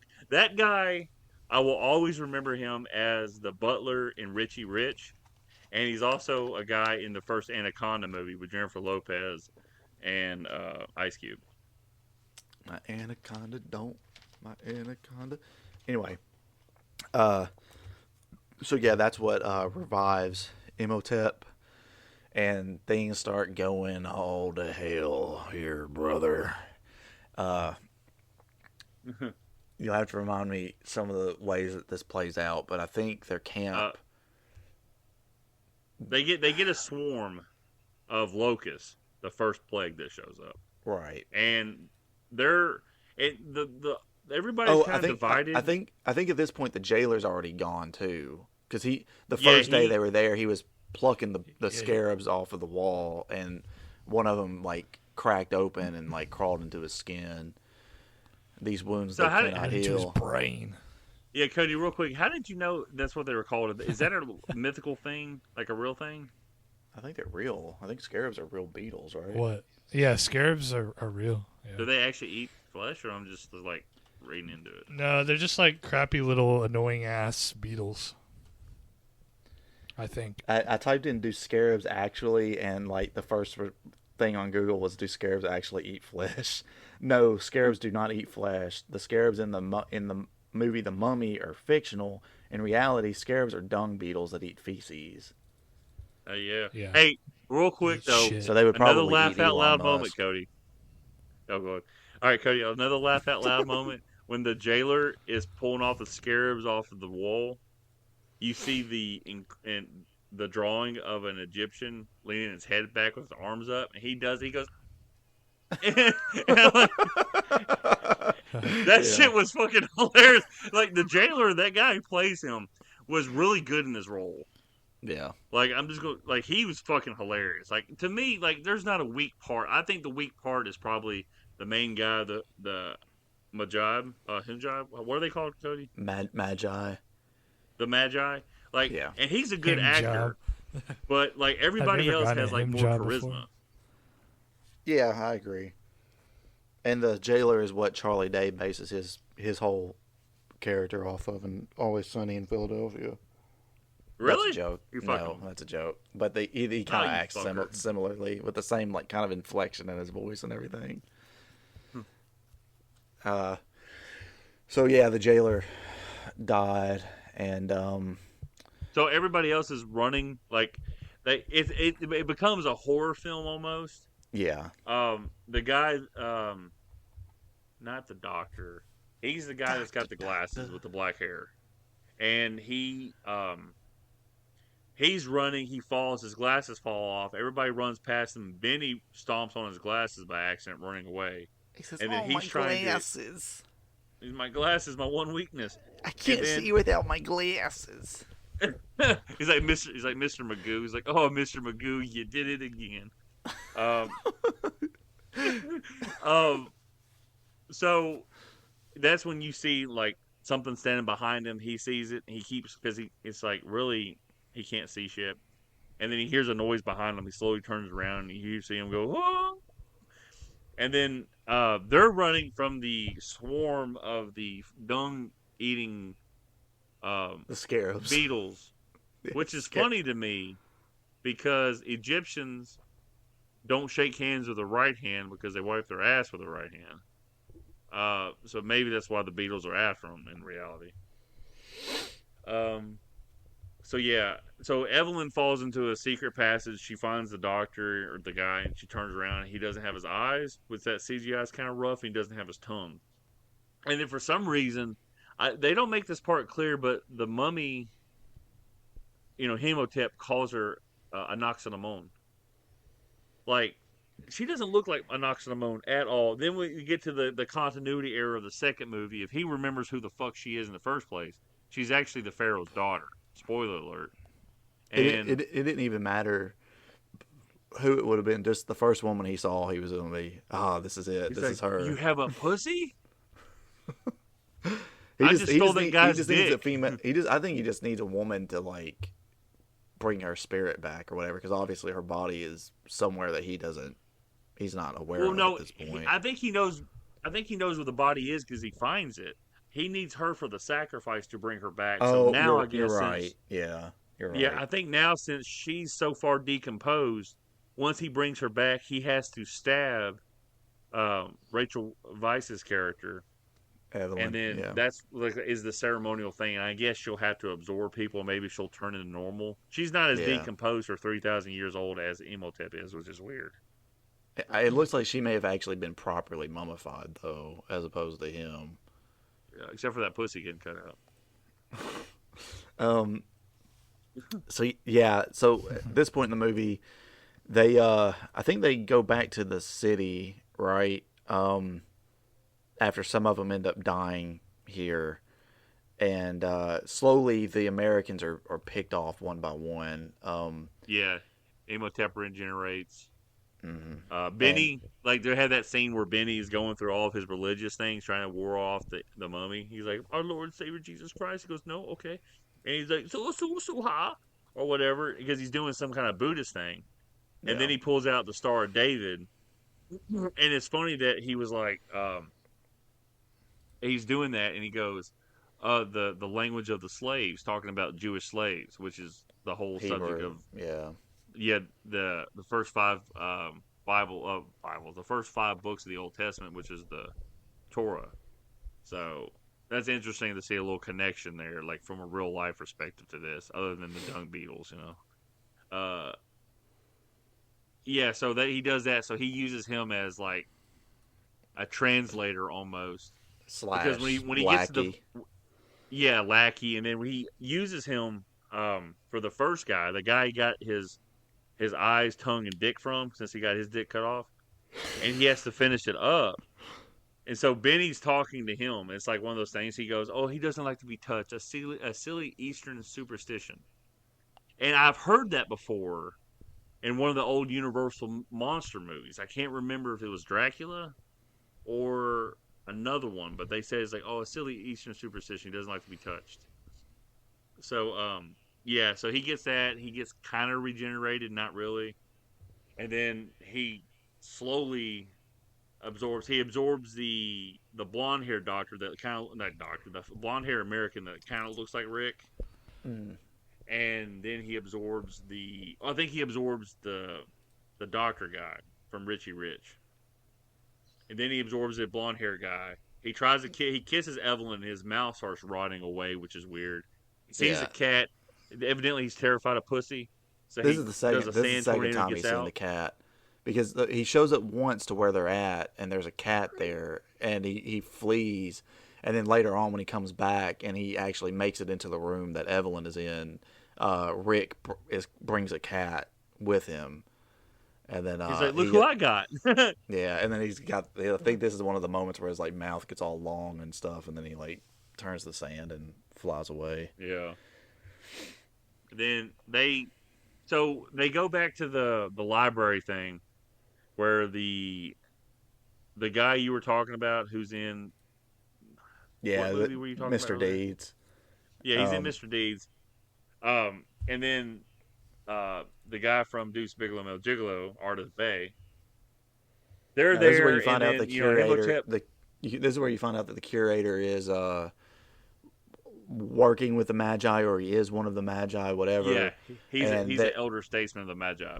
Yeah, and then he tells them about like how their sacred duty is to like make sure that Imhotep was never brought back, which obviously they failed, and then Imhotep and his people, or he's got like, maybe this is where you see like, the final plague, because the boils and sores, and there's like all the people marching down the street. Yeah, and, they're all underneath his control now. Yeah, they're like Imhotep.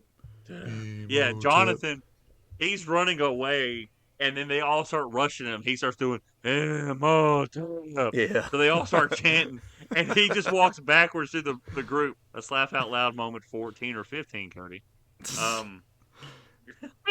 So I just, but then like they find out. So the Book of the Dead and the Book of Hamanatra, the Gold Book, were buried in opposite places than what they were inscribed to.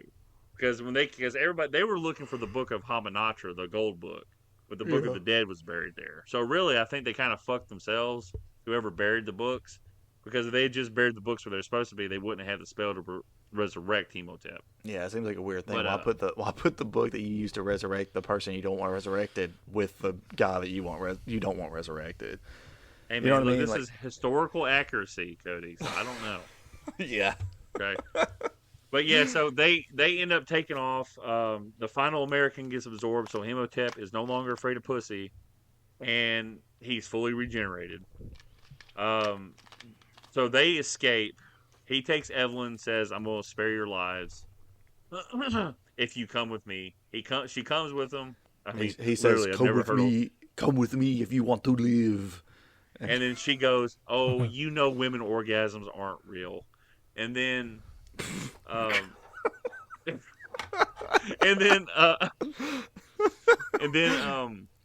so they're all escaping, but the elder, is this a podcast about the mummy, curator, or is this just reading posts from r/incel? Well, I mean, it's both. They use a lot of mummy memes on there, man. Mummy.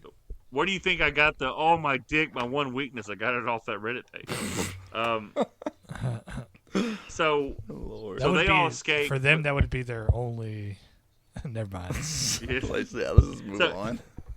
Yeah. So anyway, so the curator, the old Magi, he stands and fights to get killed. He doesn't put up much of a fight. He kills like 2 or 3 of them. They kind of swarm him.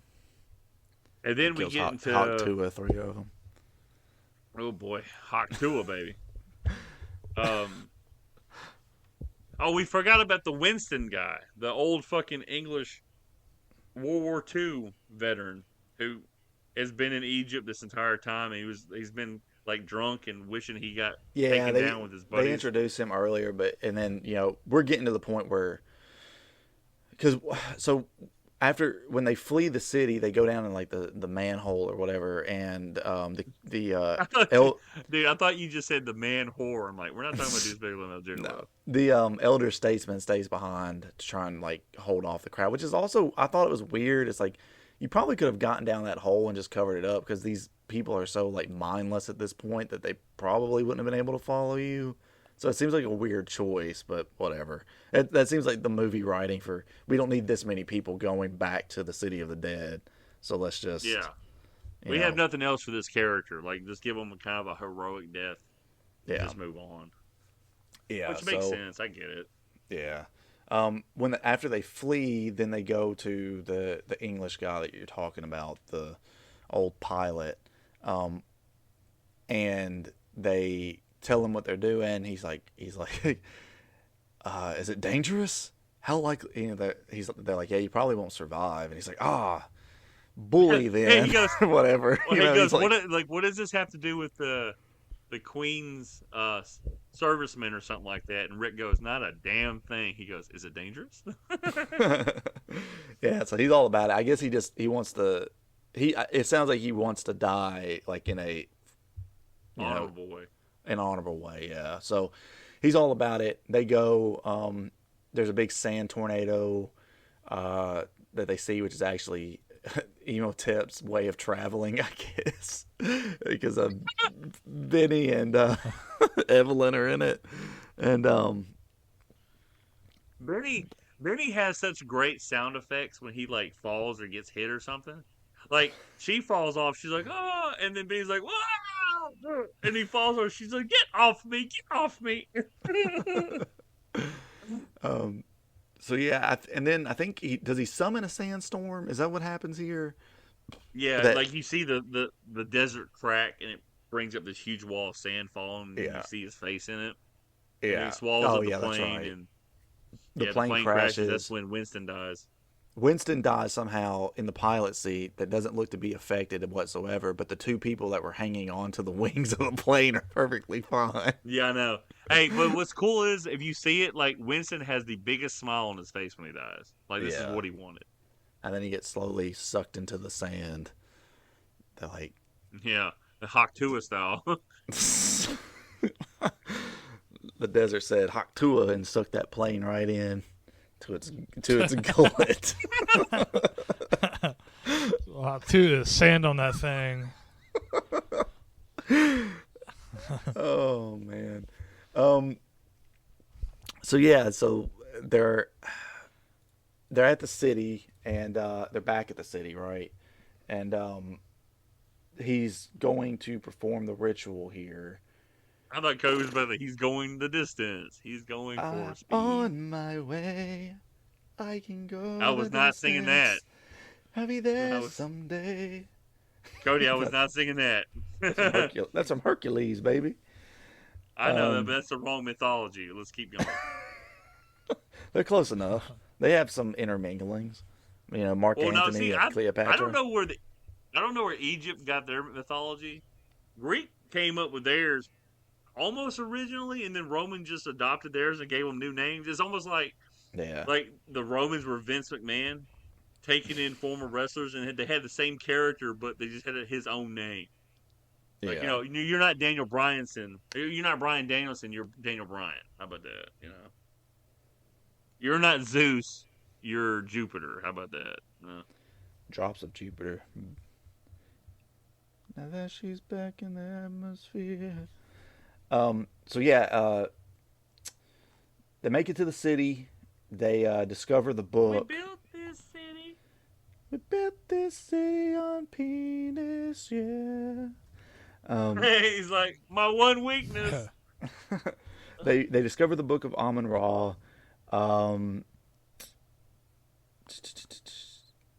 They trying to remember here, because I'll be honest, it was early in the morning. So Imhotep I has watched this movie fucking Wednesday night, and I remember more than you. Dude, I have such a hard time remembering things like beat for beat in movies, but I can tell you like the general overall synopsis of a movie, but like going beat for beat, it's difficult for me.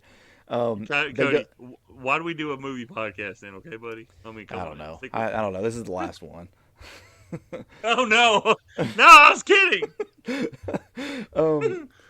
So this is where he resurrects Anck-su-namun. A knocks in the moon. This is where he resurrects. Quit making fun of me for the first time I said it. God damn it! It's spelled Anck-su-namun. I know, but he says it. A knocks in the moon. That's how he says it. A knocks in the moon.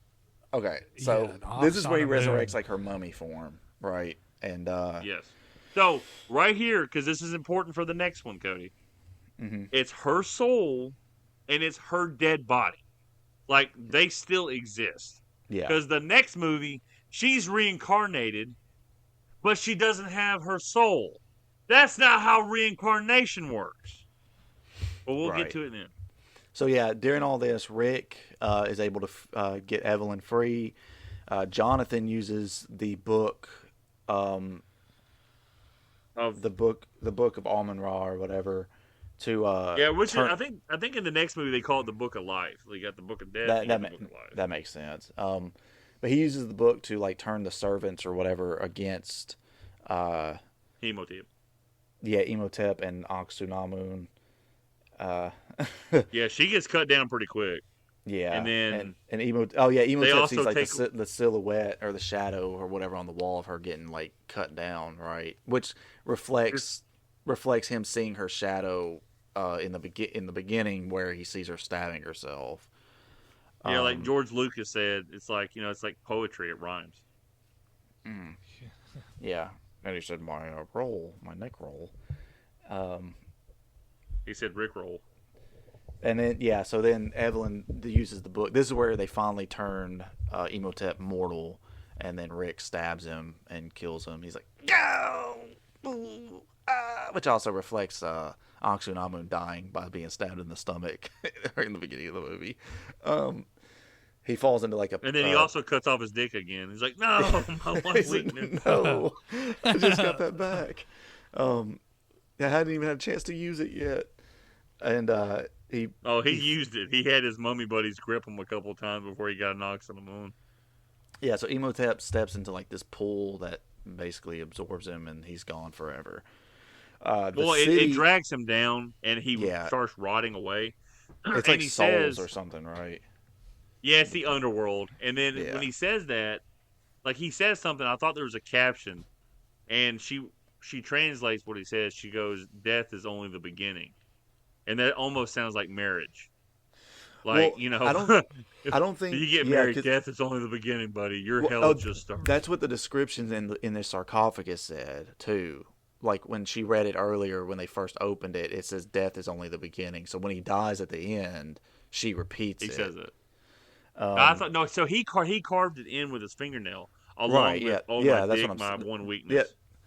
yeah, that's what I'm saying. Is that what he carved into the sarcophagus was in the inside of it is death is only the beginning. But after he Yeah. dies, the city starts to collapse. They start to try and make their escape. Benny ends up getting trapped, and they trying to think. They're running. They end up dropping the book into like a pool, and He that motherfucker slides out of his hand and goes right into the fucking pool. He's like, "Oh no!" Evelyn turns around to try and run back and grab it. Rick pulls her away, saying forget it or there's no time or whatever. They get to another room. They get to the big treasure room that they saw before, and I think this is where Jonathan tries to stop, right, and like grab a bunch of stuff, and they grab him Yeah, and tell him no. Benny's been grabbing stuff. And Yeah, loading Benny's up a been camel. grabbing. Yeah, right. Yeah, because when those three get out, then they get to the camels. You know, they're riding off, and there's like sacks full of treasure already loaded up. Benny gets stuck in the city. He gets trapped there, and then I believe he gets killed The by scarab a show up and scarab. eat him. Yeah, so which is justice for him being a little scumbag. Yeah, I think Jonathan is like, "Oh, we didn't get any riches," and they find the camel that Benny put all the stuff on. Yeah. So he has some stuff, but I think he's like blown it all and like lost it in cards. In the Yeah, next yeah, movie and because shit like I was that. gonna say at the beginning of the second movie, aren't they like they're pretty well off, or at least Rick and Evelyn are, right? Oh, they Because well off because they just had a kid, baby, and he's 6 years old. They've been fucking. But yeah, they've got a bunch of money from the treasure they were able to ride off into the sunset with. But we'll get to that in a few weeks. That is the end of the movie, and then the credits roll, and you get "I Stand Alone." No, I'm kidding. That's Scorpion King. So, but yeah, that's No, it. in this movie you have Hemotep going, "I come alone." My one true weakness. Yeah, there's a deleted scene where Evelyn's like, "Death is only the beginning," and then he said, "My dick, my only weakness." So yeah, I mean that's it. That's the whole movie. We kind of talked up front about us liking the movie. I know Lance, you said you would definitely recommend it. Actually, I'm gonna do an about face and say, I hate this fucking movie. "Yeah, fuck this piece of shit." No, I'm just kidding. No, it is fun. Like, I watched this movie Wednesday night. We're recording it on Saturday night, and I remember the beats. And like I said, when I watched the movie, I mean, I was kind of on my phone, not halfway paying attention. I watched this movie so much, and I remember it. And I think I remember more about movies through the humor of the movies, and then everything else just kind of like globs onto my memory. So this movie was easier for me to like follow than other movies. So if we do Blade Runner, I'm gonna be fucked, But it's just one of those things. Like I say, this is a great movie. It is a fun family movie. There's no cuss words. Yeah, And like Not at all. I mean, it's, to be honest with you, it's like Star Wars in the sand. It's like Han Solo, Leia, and Luke. If Luke was just a sniving little bastard like Jonathan, but well, isn't A New Hope's also Star Wars in the sand? and Return of the Jedi, Yeah, and the other one, the episode 9, 7. episode 1. And Episode 1. Hey, what is that fucking planet called that Ray's from? Oh God, Starts with a J. Jack off. Jakku. Jakku. Yeah. Jakku. Jakku. Ugh. Jakku off.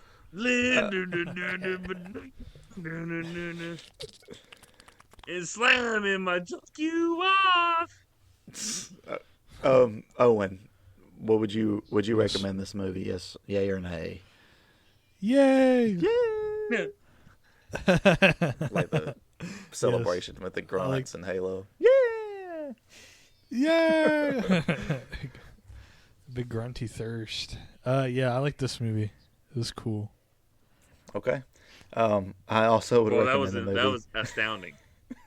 Like Thank that you. was fucking. This movie touched your soul, reached down, touched the bottom of your ball sack, did all that shit. You felt that tingling It touched in your my body. penis, my one true weakness point. Cody, when you do this, the caption for the podcast, do the Mummy : my one true weakness. So yeah, I would recommend the movie. I still love it. It's great. I can't wait till we get to the second one here in a few weeks. Cody, is there anything about the story of this movie? We already talked about the CGI. Anything about the story of this movie that didn't bother you before that might bother you now? I'm just curious. No, I can't think of a single story beat that bothered me. I mean, like I said, there's a couple of like weird little choices, which just it seems like movie writing, right? Like I said, with the curator character kind of like sacrificing himself, which kind of made no sense. But it's just very minute, like minor things like that. There's nothing. More minor things. Yeah, Fort Minor, Styles of Beyond, 10% luck, 20% skill. That something dedicated, power of will. 10% luck, 20% will, 15% concentrated power of will, 5% pleasure, 50% pain, and 100% reason to remember the name. The name's Mike. He doesn't need his name up in lights. Anyway, yeah. So there's only like a few minor things like that with the plot or whatever, but overall the story's great. I think it still holds up. Yeah. So. Let's say it's holding up better than the Linkin Park reunion. How about that? Oh, don't be like that. Don't be like that. No, I'm not going to be like that. I just haven't heard anybody talk about them at all. I'm like, oh, I guess I disappeared.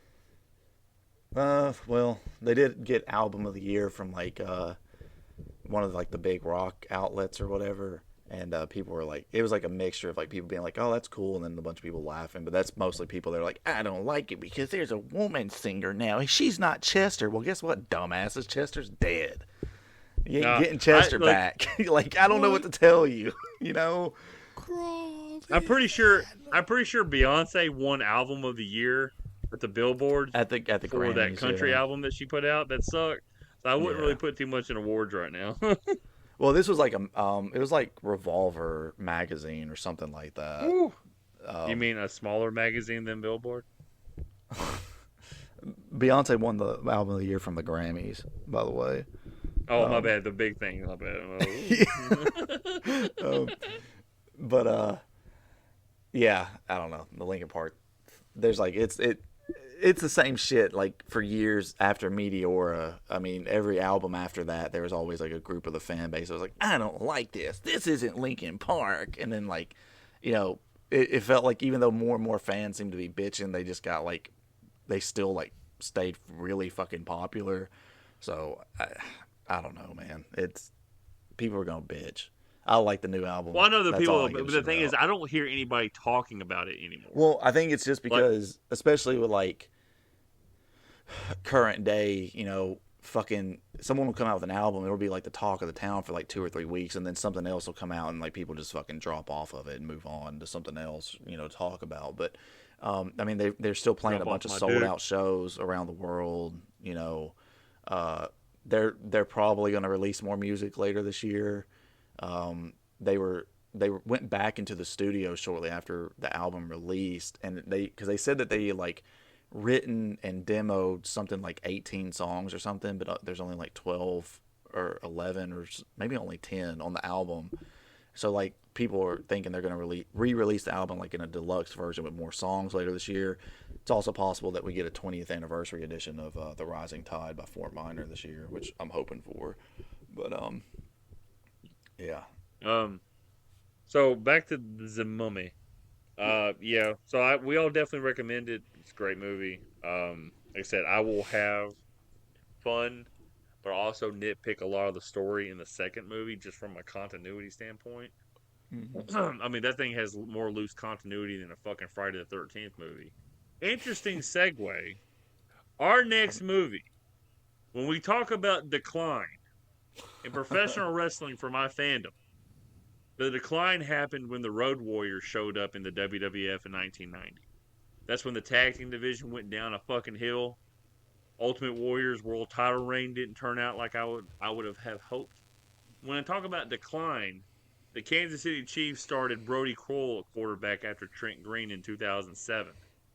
That's decline. And then we talk about decline in my sex life. No, I'm just kidding. But when we talk about decline in Friday the 13th, Cody and Owen would argue there wasn't much of an incline. And you know what? To the listener and to Alex and myself, fuck them, right? We hit 2, we hit 3, we hit 4. That's your incline. And then you had the fucking pothole in the middle of the road that you didn't realize it flattened your tire in part 5. And then all of a sudden we got brand new tires in part 6. We're going back up that hill. Unfortunately, part 6 was the peak, if you will, of the franchise. We're going back down a hill. It's going to be slow with part 7. And then part 8, it's going to get a little steeper. And then part 9, we literally will be in hell. And then we're going to get out of the hell. We're going to be in a dung pile with part 10. And then part 11, Freddy vs. Jason, we're going to be in the not so well aged territory for sex jokes. And then we're going to get back onto a huge incline for the reboot from 2010. 2009, excuse me. I'm not a true fan, I guess. Can't wait to get to Freddy vs. Jason to see the big Freddy worm again. I know, it's going to be fucking awesome. Hey, that CGI in that movie is better than this one. I don't know about that. I don't know about buddy, that. We'll see. No, I'm just kidding. It's not good at all, people. But anyway, so the next movie that we'll be covering, which is my movie, is Friday the 13th, Part 7, The New Blood. And then, Owen, you'll have the next movie. You gotta have a title right now. Yeah. It's, never mind. I'm not gonna say that. Yeah, I have one. But we'll see on the next episode of Dragon's Ball Z. Okay. I was so hoping. I was like, you said next episode, like, of Dragon Ball Z. Next time on Dragon Ball Z. It's like on the next episode of Dragon Ball GT. And obviously my next one after Owen will be The Mummy Returns. So yeah, you know what? I got a new thing. Yeet. Yeet. Everyone, yeet. Thank you for listening this far. I don't know how much got cut out. Yeah, so follow us on. Why are you so disgusted by yeet? We'll talk about it after we stop the recording. Okay. So everyone, follow us on social media. We're on X, Elon Musk's little baby, at Filmoscopy Pod. On YouTube, Filmoscopy Podcast. On Google, Filmoscopy Podcast will show up. When you search us, click on the episode. Hell, my dad listened to our Escape from Alcatraz episode and thought it was so fucking cool. First episode he's listened to in my 5 years of doing this shit. So please subscribe, like, comment, share, interact with us or something, people. I know there's 14 of you. I can only count 2. I don't know who else is listening to this bullshit, but I know you're out there. Everybody on YouTube, I know you're clicking on for 2 seconds and clicking off because you thought it was an actual movie. But hey, we appreciate the clicks too. So everyone, thank you for listening, and as always, finish him. Owen. Off. There you go. Bye, everybody. Bum, bum, bum, bum, bum, bum, bum, bum, bum, bum, bum, bum, bum, bum.